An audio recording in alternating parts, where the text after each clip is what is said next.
Hello everyone. We'll wait for like 5 more minutes for everyone to join and then we will start. Okay, sure, Sumo.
All right. I think let's start. It's 11:30 already, and thank you everyone for joining us.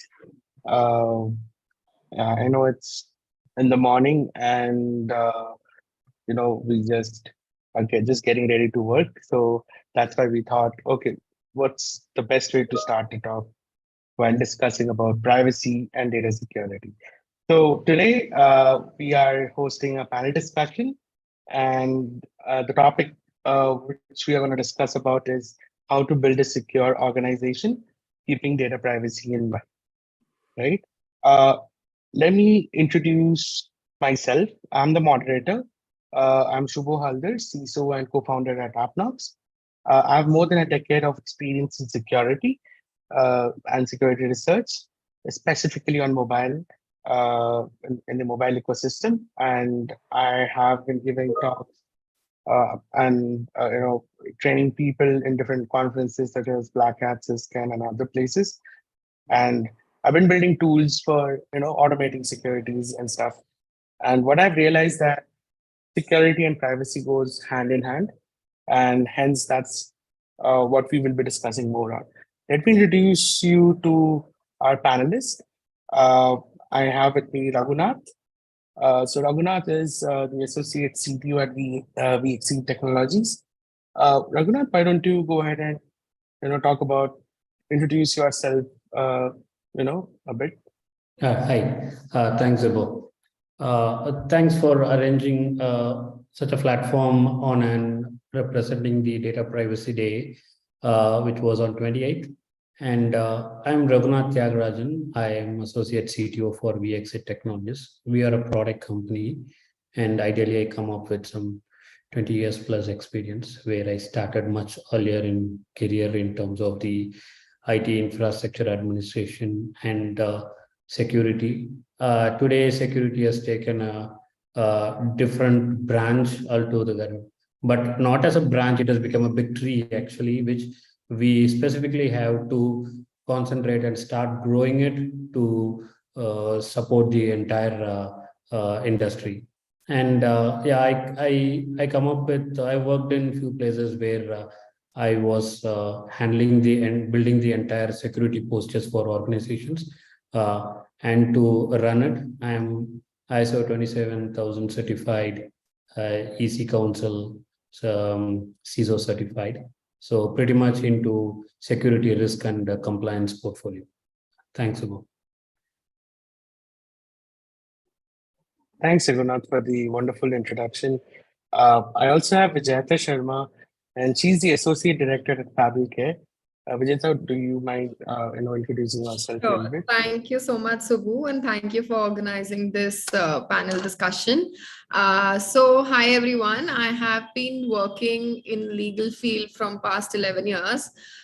In last 6 years, I have helped a lot of startups to set up their legal and CS team. So majorly my role is to take care of everything legal in the startup, starting with contract management, the drafting policies, taking care of security, facilitating ISO audits, internal and external, and helping all the organizations to build up their secure system and ensure that they are complying by all the laws that's applicable to them. So as of now, I'm working with the Fable Care. It's a health tech startup. There I'm heading their legal and their CS team. Thank you so much. Thank you, Vijayta, for the wonderful introduction. I also have with me Rajkumar. Rajkumar, why don't you go ahead and introduce yourself? Yeah, sure, Subho. Hi, everyone. So myself, Rajkumar P. I have around 16 plus years of experience in IT. So I started my career as a Java developer with the Polaris. So I have worked in with the multiple organizations like Polaris, Bank of New York, Mellon, PayPal, and currently I'm working with the Comviva as a technical director. So basically, my experience was with developing a financial and banking related products in a Java J2E platform. So I have been in all the SDLC process from the front end, middleware, and database, and infrastructure as well. So we know that data security is the highest important thing, which I have been working for a few projects involved. And thank you for the opportunity to discuss in this forum, Subho. Thank you so much, Rajkumar. It was a wonderful introduction. I would like to thank all the panelists for taking out your time and coming for this discussion about data privacy. So we'll just go forward and we'll just discuss the agenda. So just so that we can have a kind of a little bit structured discussion. So what we'll be discussing is, how to implement effective data governance policies in your organization. Also, we'll be discussing a little bit about how to build a culture of security and privacy within your organization. And how do you navigate the ever-changing landscape of privacy regulations? I mean, it's always keeps changing. And obviously, the best practices for the incident response and recovery. We have a wonderful panel of varied experiences from different fields. We have someone from legal, we have someone from tech, there's someone who is a veteran CISO. So I think we can ask all of this question and get a more idea on how we can have or secure our digital footprint and respect the privacy laws. So so why did we start this? As Raghunath said, we wanted to do this panel discussion because January 28th is considered as the Data Privacy Day. It's an international event which occurs every year. And the purpose of the Data Privacy Day is to raise awareness and promote privacy and data protection best practices. So at Appknox, we take data privacy at the at the most important level, because since we are a security company, we need to be doubly sure, and we need to make sure that our data is much more protected, because we are dealing with very sensitive information of different clients, right? So we wanted to raise this awareness with everyone, share this awareness with everyone, and hence we came up with this panel discussion. And then the question arises why data privacy is important, right? There are a few pointers like compliance, reputation and trust, risk mitigation, innovation, competitive advantage, and employee retention. Few of these pointers you won't understand why, right? Compliance, I'm guessing everyone understands, right? Because many organizations are required to comply with data privacy laws in different regions. If you're operating out of Europe, you need GDPR laws.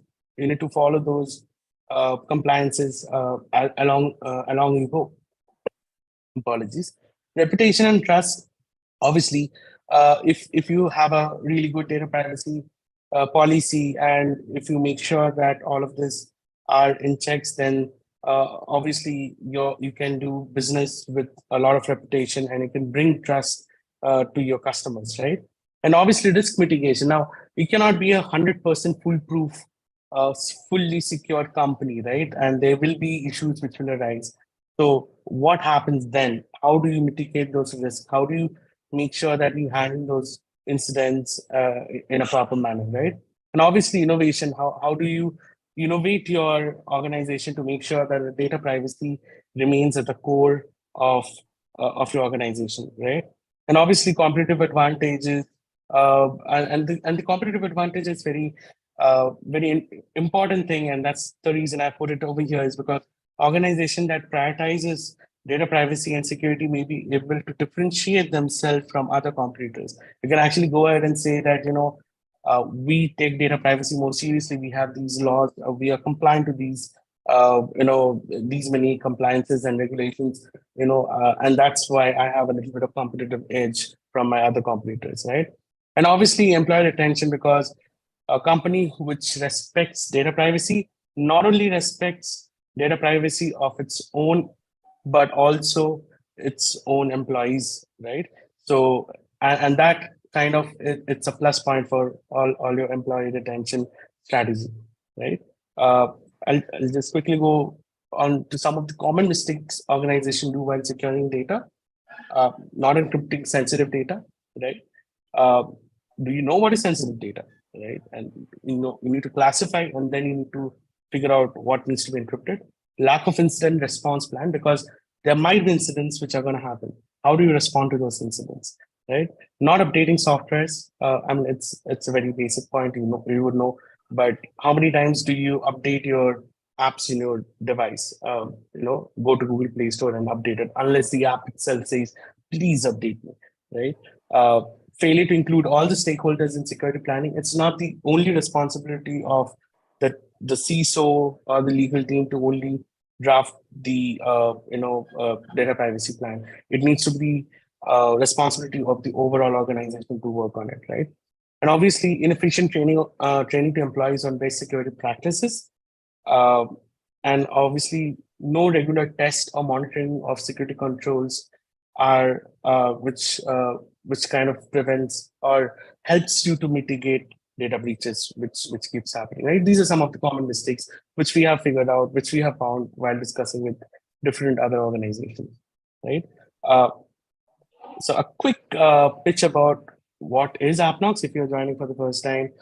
So Appknox is basically plug and play mobile app security solution.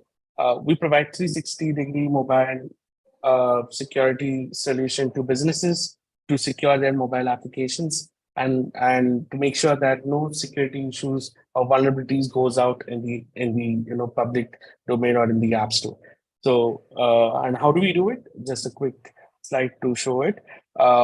You just need to upload your binary. We do not need a source code at all, and then we perform various level of check, few automated vulnerability assessment like SAST, which is static application security testing, DAST, where we run the application in a real device and simulate hacking attempt to figure out what are the different ways where the data is getting leaked. And obviously, we also capture all the API the app connects to and also perform a test on top of the API. And obviously, we also have penetration testing and remediation, where we actually assign a security researcher who would take apart your app and figure out issues and also get on a call with you to explain the issues and how you can fix them. Right. So, and these are few of the businesses with whom we are working with. Ideally, if you have an app, ideally, if you have a smartphone, which I'm guessing everyone has it, at least 5 of the applications in your smartphone has gone through Appknox, and that's something which I can say proudly, right? So let's try to start a panel discussion. So I have a couple of questions which I want to ask our panelists, and then we can get their insights on what do they think about, right? So just give me 1 minute. Let me just pull up questions. In the meantime, if anybody who is attending from Zoom, if you have any questions, please go ahead and use the Q&A button which is there, and ask away your question. We can take it up during the panel discussion. If you're watching this panel discussion from any of the social media channels, please go ahead and put it as a comment, and we will obviously go through all of those questions and get back to you immediately, right? So, all right, so let's start off. So I have this, so let's start it with a very general question, right?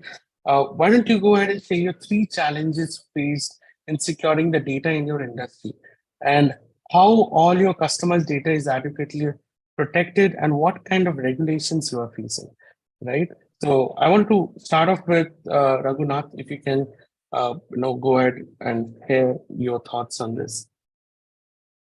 Share your thoughts on 3 top challenges, basically.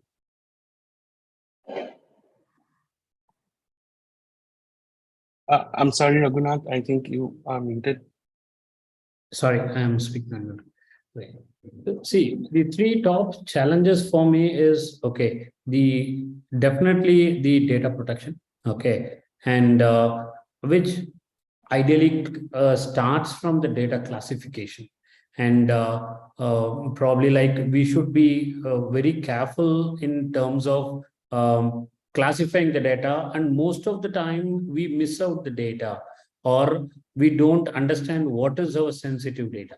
So that has to be very clear along with the customer and also with the internal management's agreement.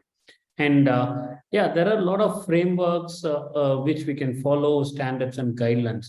But end of the day, as a CISO, every CISO who heads and runs, or a security responsible person, the exact problem is procedures and the practices which is happening in the company.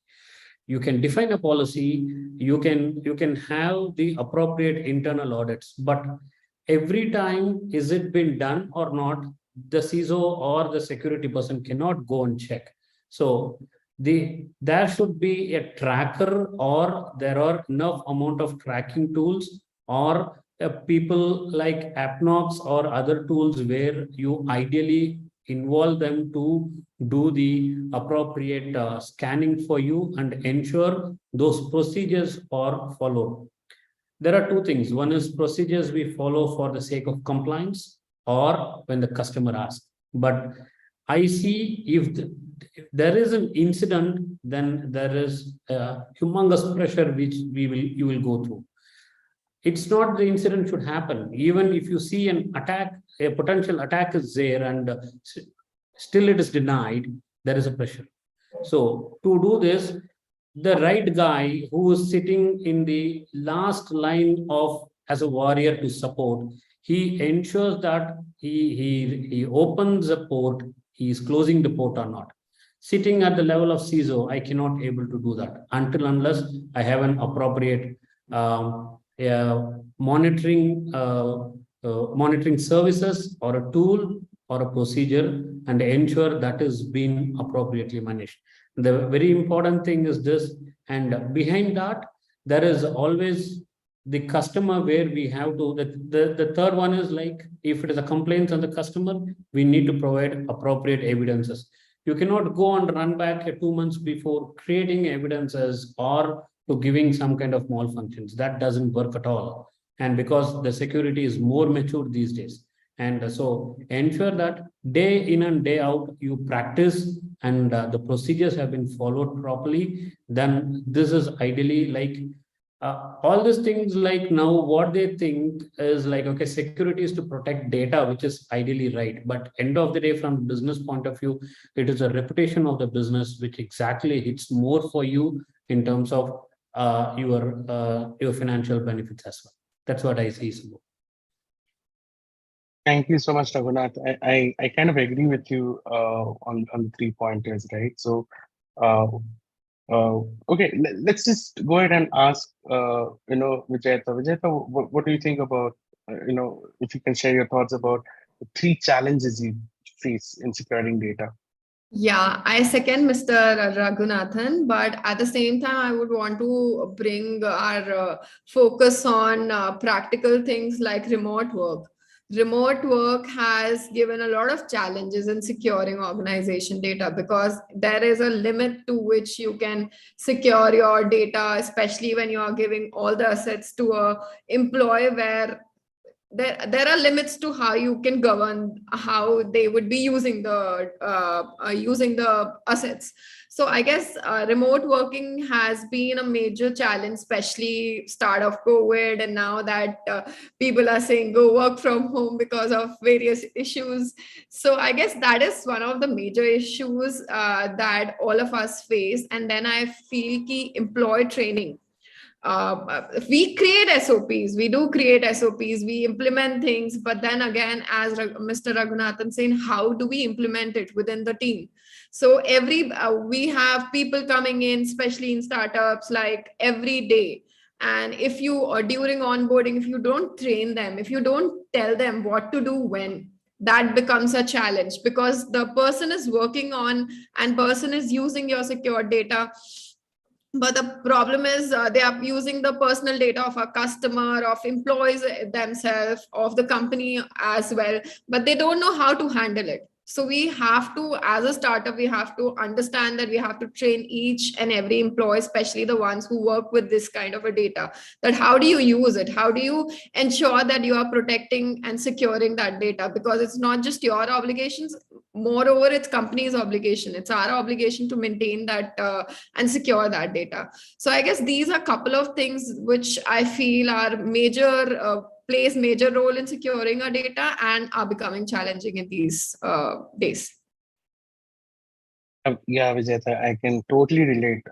I think it became the data privacy part became more important after the COVID scene started, right? And that became a really good momentum also. I guess. Yeah. Thank you so much, Vijayta, for sharing your views.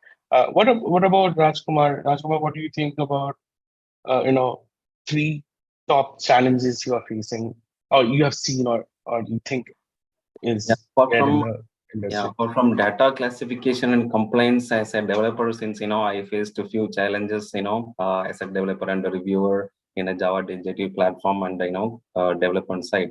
So generally, developers, when they do logging the request and response, it might be looking at low-level detail, but it's very important in terms of data security.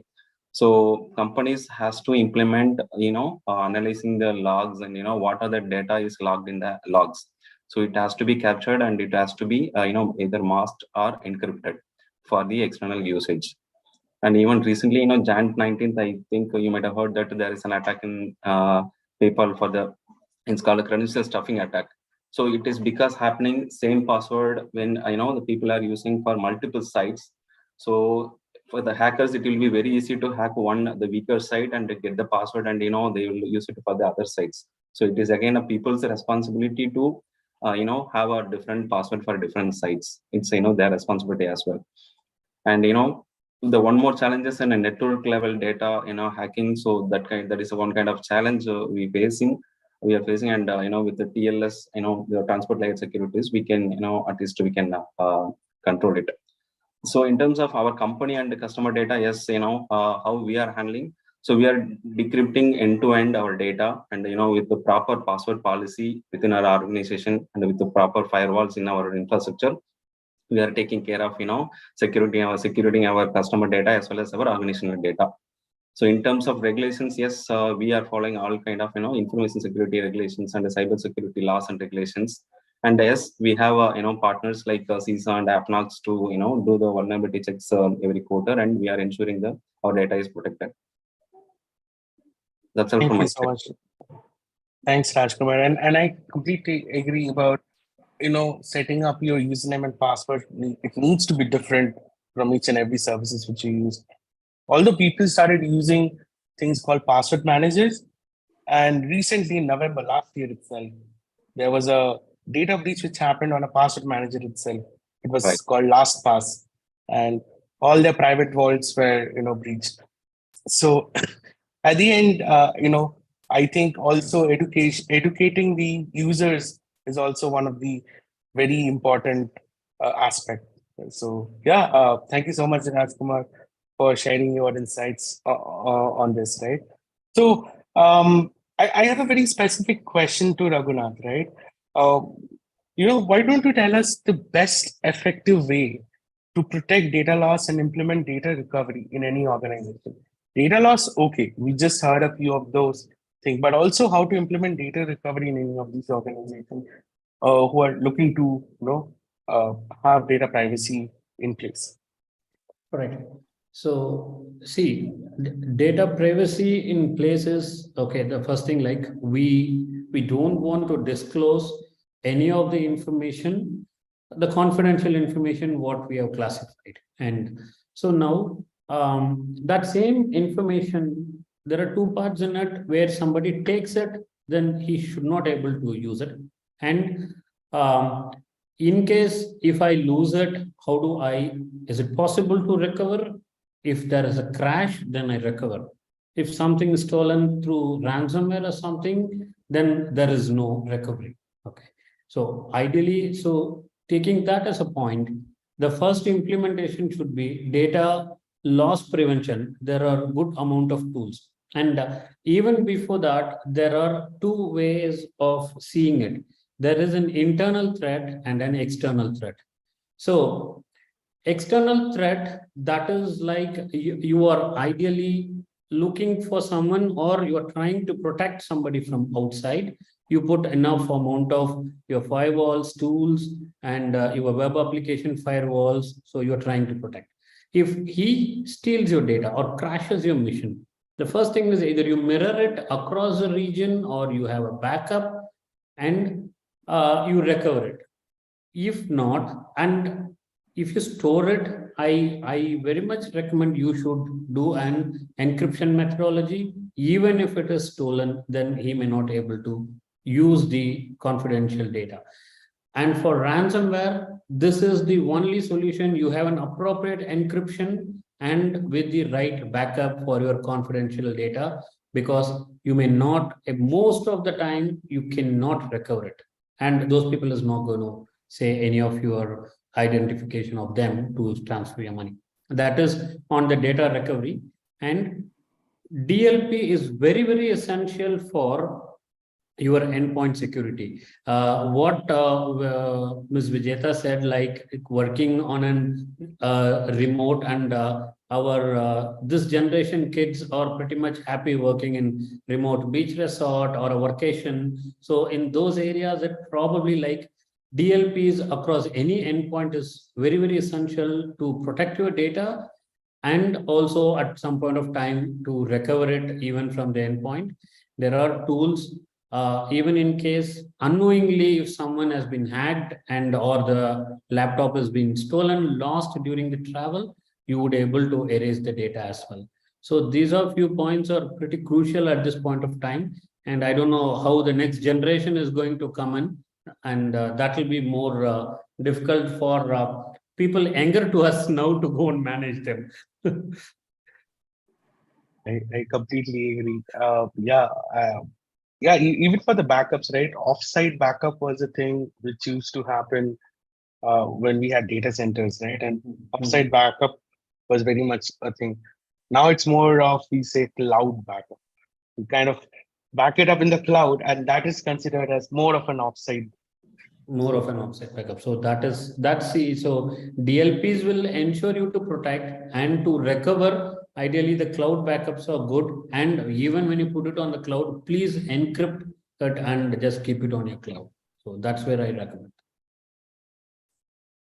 Awesome. Thank you so much, Raghunath, I for have sharing your something to insight. add on that. Yes, Vijayta. Go Yeah. ahead. So I guess these days when design team design the software or we design our app, we concentrate on as much as data we can collect, which I guess should be monitored. It should be the minimum collection of data, and there should be a transparency with the customer that, okay, we are collecting this data and why we are collecting. Generally, that's the main crux of privacy policy.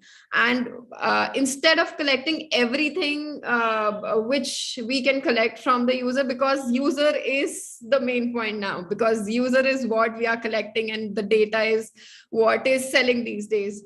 So I believe as many users are there in your app, that shows that, yeah, your app is doing wonderful, no matter how its finance and operations and everything is going.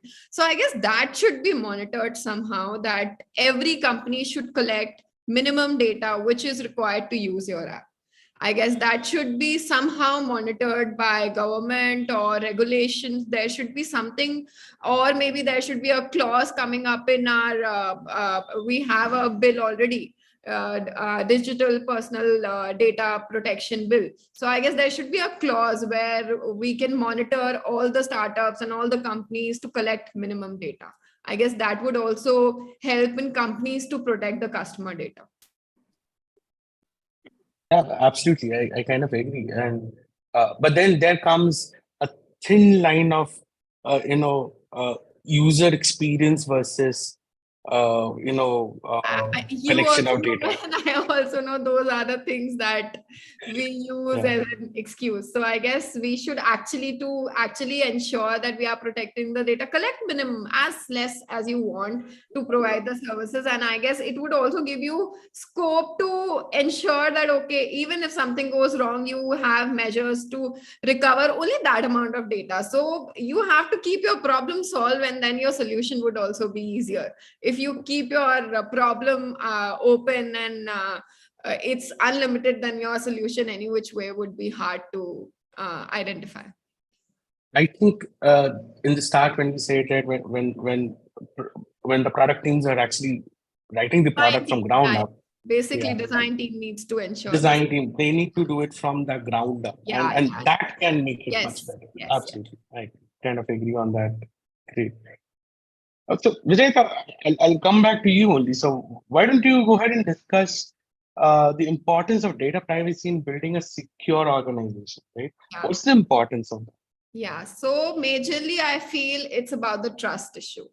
Basically, you are having an app to ensure that you have good ROI, you have good numbers of users. When and how will you have good numbers of users? Only if I am a user of your app, I will only trust you if I am sure that my data is protected. These days, everyone, even the child, is aware that there is something called data protection. We are so aware about it. The only problem is we don't have good regulations in India so far. ISO is what helping all of us to secure our data.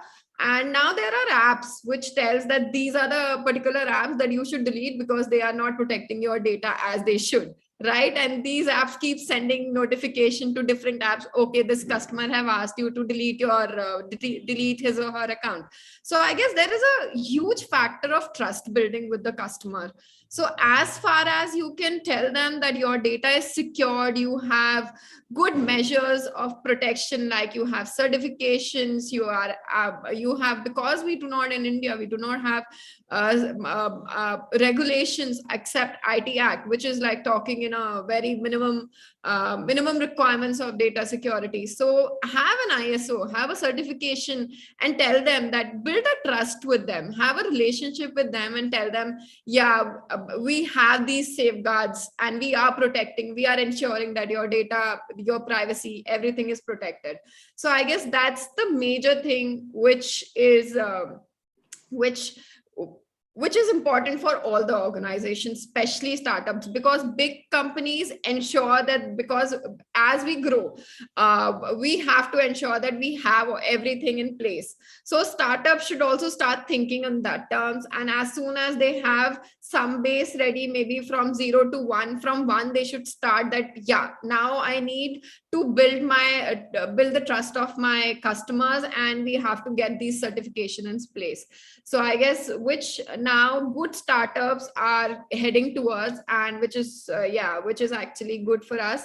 So I guess, and I also believe that these agencies, when a startup chooses one agency, that this is the agency I'm choosing to have an ISO with, so I guess that choosing of agency should also be very appropriate. A good due diligence should be done before choosing the agency to give you a certification, because that is also very important.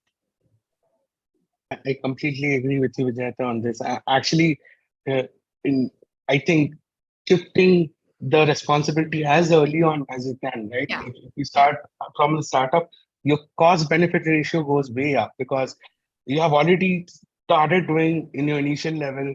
The price you are paying for the data privacy at that point of time is much more cheaper than if you have grown 100x and then you start building data privacy. It's a much more headache at that point of time. Yes. I completely agree on that. And that comes in your day-to-day thing, and then people are trained, things are in place, SOPs are in place. You just need to train your employees. Everyone is aligned, and things go smooth. Correct. Yeah. Awesome. Thank you so much, Vijayta, for your perspective on this. Rajkumar, I'll come to you. I wanted to understand, how does your organization effectively implement data privacy policies and procedures? Like how? Sure. I'm happy to answer that. So as Vijayta said, so during our designing our application, we will generally get a guidance from our compliance as well as from our architects to collect about the collection of data. So we are instructed to collect the data only which are required to have the application to run. So there is no there should not be any extra information collected from the clients unnecessarily. So that kind of guidelines we are actually following, and our organization is strict with that policy.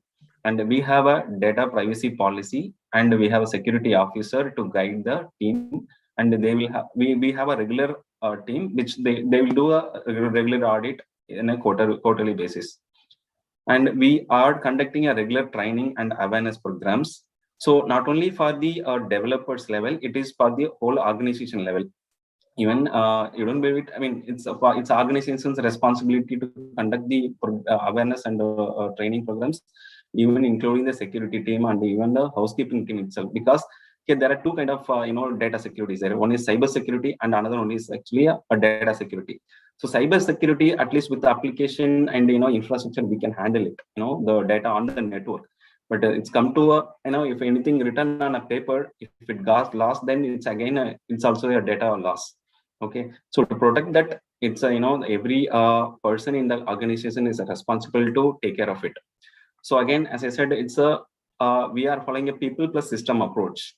So through trainings and awarenesses, we are making the people to protect the data, and through in system level, we are ensuring our our developers to follow the coding practices while masking or encrypting the data when sending from one system to another system. And we have automatic checks implemented even during the, and we call it as a pull request. While after doing any change, we'll raise a pull request. So even that level, we need to have we have implemented automated check. Is there any personal identification data is logged for any external access? And we have security scanning softwares which will run occasionally, and it will find if any data is logged, it will find and it will send an email notification. So with this kind of system plus people approach, we are able to take care of the data privacy policies and procedures. effectively. I completely agree with you, Rajkumar. I think uh, the best way to go forward is people plus automation, right? And it needs to have that human touch as well as the automation at a scale, right?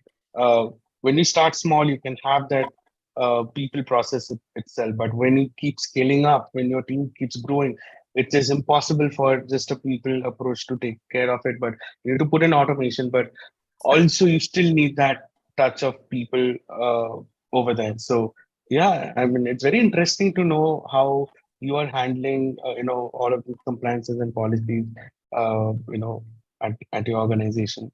Uh, Thank you, Rajkumar, for sharing your thoughts on that. Um, Raghunath, let's come back to you. Uh, so let's discuss about one common example of data breach, uh, and if you can take that as an example, and if you can tell me how companies could prevent it with better data privacy measures. Right. So we'll talk about privacy. I will take, see, when we talk data privacy, you keep it as a corporate and you see like, okay, I'm going to save some data and everything. Let's take a little bit personal. Somebody calls you by a name in a strange place, or he tells you about the CTC, what you are earning, or he tells about like where you are traveling, then ideally you get pissed off. Okay, you're not comfortable. Okay, that's the privacy. That feel should be there even when you work in a corporate, that you are you are definitely responsible for the data. And how to protect the data? There are two things. If few CISOs or infrastructure heads, if they are in the current session, I recommend, like even I, including me, we don't ideally still position a designation called data custodian. So I recommend we should bring in a data custodian designation in every organization, even at the application level. Today, during the budget or whatever issue, we may not able to bring it, but at least it could be a dual designation. If someone heads the application team or a development team or a product team, you can assign him as a data custodian, which is very important. And so that he manages his team below him, where he is giving a raw code access. So he is responsible for the entire data, where the infrastructure team implements appropriate tools and the CISO implements appropriate policies and procedures, so that this can be attained. That data custodian is responsible for his area of data, what he is collecting, accessing, or delivering, or is transiting on the cyber network. And the whistleblower policy has to be strictly implemented even for data theft internally. We only see that has been more spoken on the financial factors. So I see that the whistleblower policy also should be implemented in the data theft and misuse of data. So Yeah, I mean, these are some of the pointers which was not even there in my mind, but yeah, it kinds of makes sense. Uh, yeah, thank you so much, Raghunath, for sharing those pointers. okay. Uh, And I think this one more thing I would like to answer for Trika, who has texted me. Trika, for employees, I only tell them, employees who is accessing the data, please, you guys don't know that has been monitored and it has been tracked. Whoever touches any electronic data, it always leaves a footprint somewhere. So you are tracked, and whatever, be responsible of what data is given to you and not to misuse. And if you're asking for, especially on an employee, how to handle data or employee's data, then ensure, if you are an employee who is joining the company, ensure what is given to your HR or whoever it is. Like, you can still, any form you sign or anything, mention it for what reason you are giving it. Maybe it is not, they may not use it, but wherever it goes across in different hands, and probably it may be misused. So that's where, like, if I answer you properly. Thank you. Thanks, Raghunath. Just for everyone, the question was, what are the different steps employees can take to help in safeguarding the data? So, thank you so much, Raghunath, for sharing your views on that. Yeah, awesome. So, Rajkumar, I'll come back to you. So, how can organization implement data encryption and other security measures to protect sensitive information? Yeah, What do you it's a think? good question. Yeah. So basically, we need to organize the data first, and and classify the data, like P1, P2, P3, P4 kind of classification has to be there, and it is mandatory to enable the data encryption end to end. It's not in the one area, but the end to end data encryption should be implemented, and also we need to perform a data production, impact assessment. At least every year it has to be done. And generally how we follow, right, we generally follow hackathon kind of challenges. We challenge our internal employees, internal developers to hack the system. So it is actually an opportunity to find out the any breach or any loophole in the system within the company. So it sometimes it helps to identify the loophole inside, and we will fix it immediately. So these kind of programs will help in to have it's an extra effort the company can put it to identify and fix it before any outside world attack. So this is a few things which we are following. Very interesting thing, actually. Um, yeah, but it does require the company to invest a little bit more, right? Because now that if you're handling this regular exercises on data encryption and others, then probably the employee needs that extra time to work on that, or like how do you do that, or do you carve out time from their own sprint and tell them it's okay, it's a part of their job and part of their job? It depends. Sometimes in a December month we may not have much work in some organization, right? So at that 1 month we will utilize for this kind of innovative programs. So apart from that, in other organizations, even my friends heard that every 2 hours, in a 3 months, in a quarter, they spend 2 hours every day, and they will spend extra time to do these kind of activities. It really helps in the organization to find and fix it, for the developers, for them to to increase their skills in terms of the data security, and what are the attacks, what are the kind of loopholes can be in the systems to identify. So it increases their knowledge also in the system. Got it.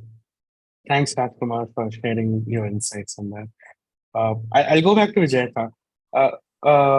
Vijayta, how can organization ensure compliance with data privacy regulations such as GDPR, TCPA? And these are all, if you can explain more on that. Yeah.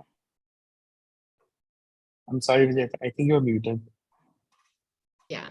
So I guess to ensure compliance, first thing is accountability. Who is accountable for your compliance? Who takes care of your compliance? So it's very essential to appoint a person, to appoint a data protection officer in your company who ensures that compliance is met.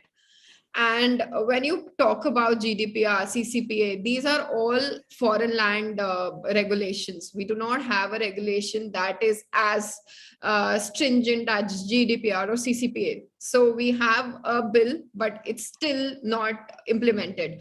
So what is equivalent or what is acceptable global wise when it comes to India? It's ISO 27001. So I really suggest that we have a DPO who ensures the compliance, who takes the accountability for the company that, okay, I'm ensuring the compliance of data privacy for this particular organization. And we ensure that we at least get into the process of getting certified by ISO 27001. What happens if you get certification of ISO 27001 is initially you will assess all your system. You will assess where do you stand. Then you will identify that where are the gaps.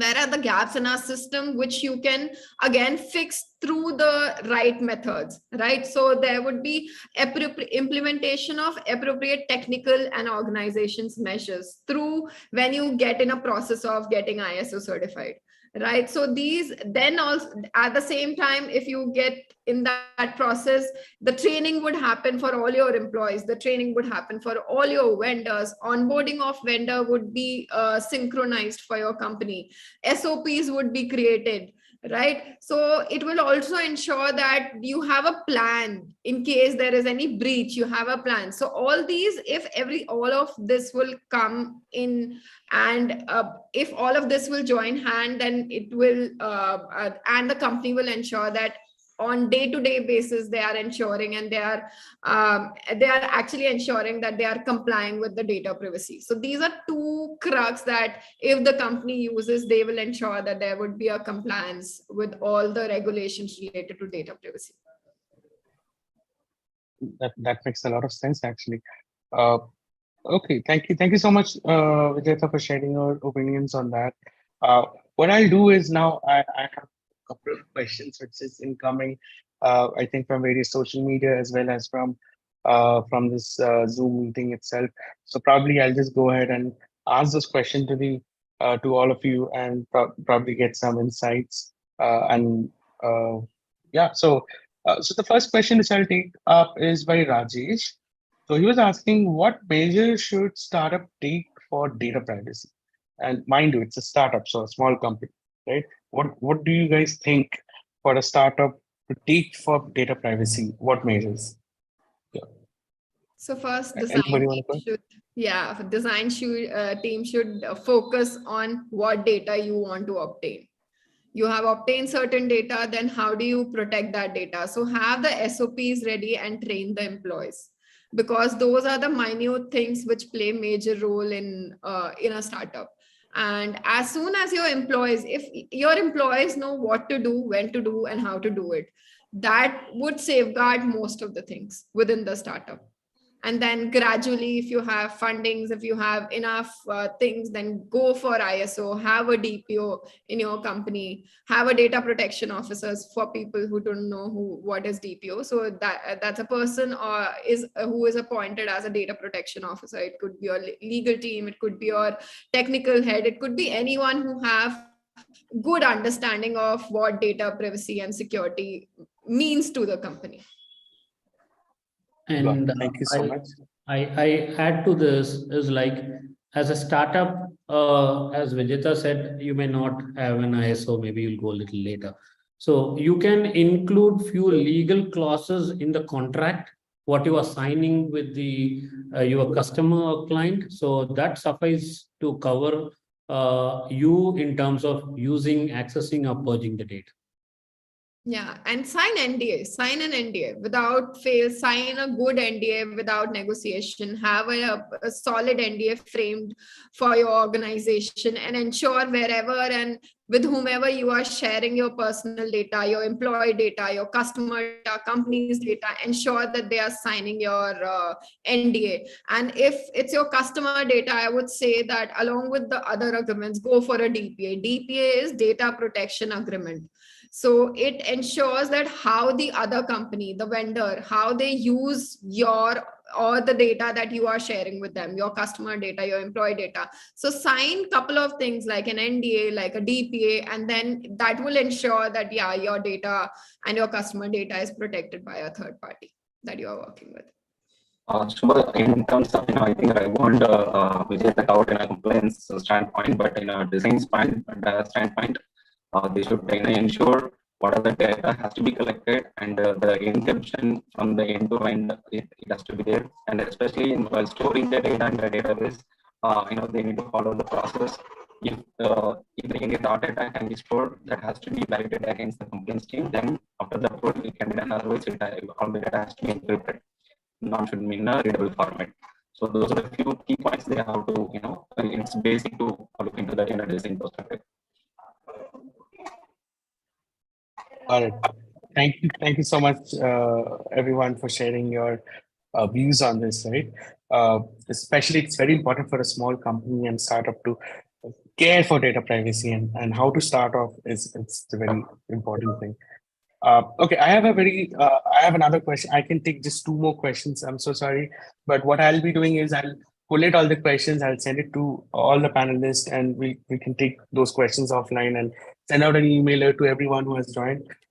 Just I'll take two more questions, right? The other one is this is asked by Ebuka. He was asking, what is the best way to handle ransomware? I'll take up this.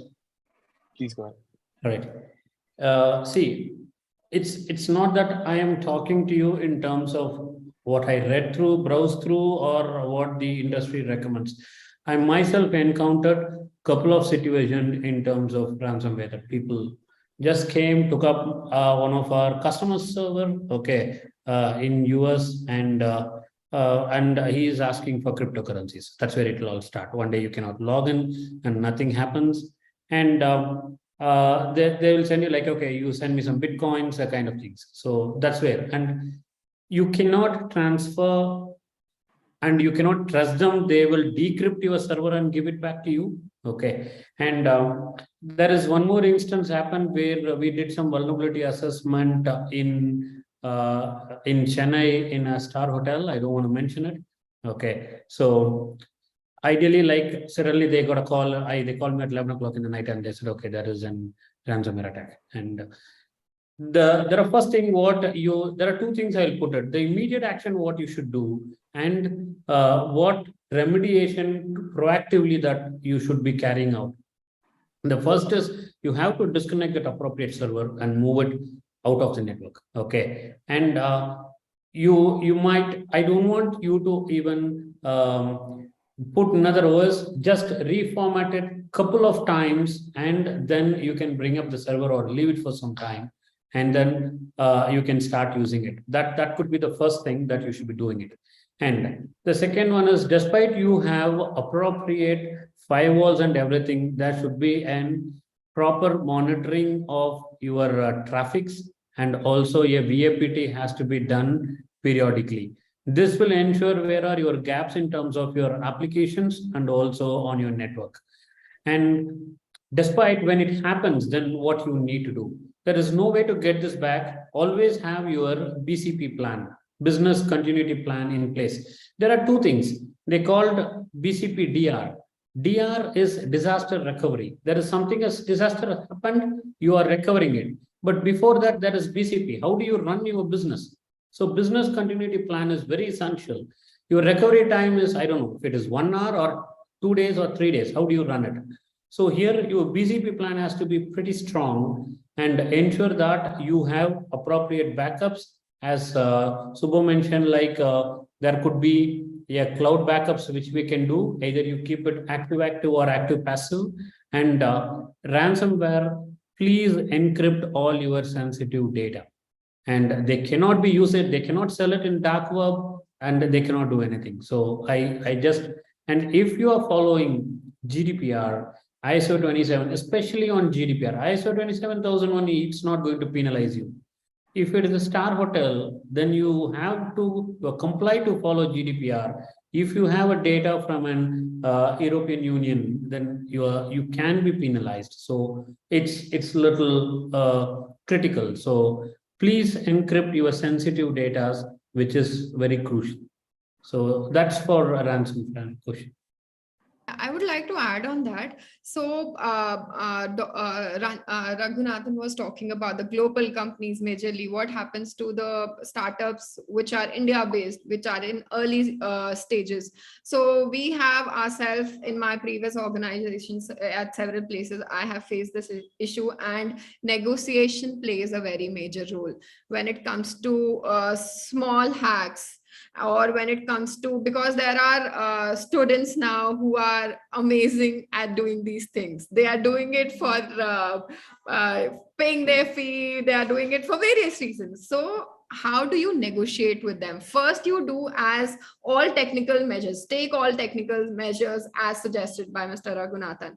But then how do you protect the data that they already have? Do negotiations, see if you can come in terms with them that they would not be sharing or they would not be disposing your data furthermore. Decrease the size of exposure. Disclosure should be decreased. How would you do that? Negotiate with them. If you can pay them the amount they are asking, negotiate the payment and sign the NDA with them, that whatever data they have, how they have breached, how they have managed to get that data, get those techniques from them, try to get them on board. Tell them you will be our intern, get them on board. You will get data from them. You will get the hacks that they have used on your platform. So negotiation plays a very major role. Get it protected through NDA, pay them, convert them into a white hat hacker. Recognize them that they have helped you in accessing one of the vulnerability in your system. So those things would also help you in minimizing the disclosure of your data and to have control back to the data that has been out of your hand. So I guess that could be helpful for a few of the organizations. But it is again limited to small ransomwares, not the huge ones. Great. Somewhere I feel that you had experienced it because few of the things I could relate to. Yeah. Okay. Great. I think I'll just take one last question. This one is from the social media. We have a couple of questions on LinkedIn and Facebook coming in, but I'll just take this one last question. This is a very interesting question. When responding to incidents, how to preserve evidence for the investigation? So incidents like, can you give an example? Let's say ransomware, data breach,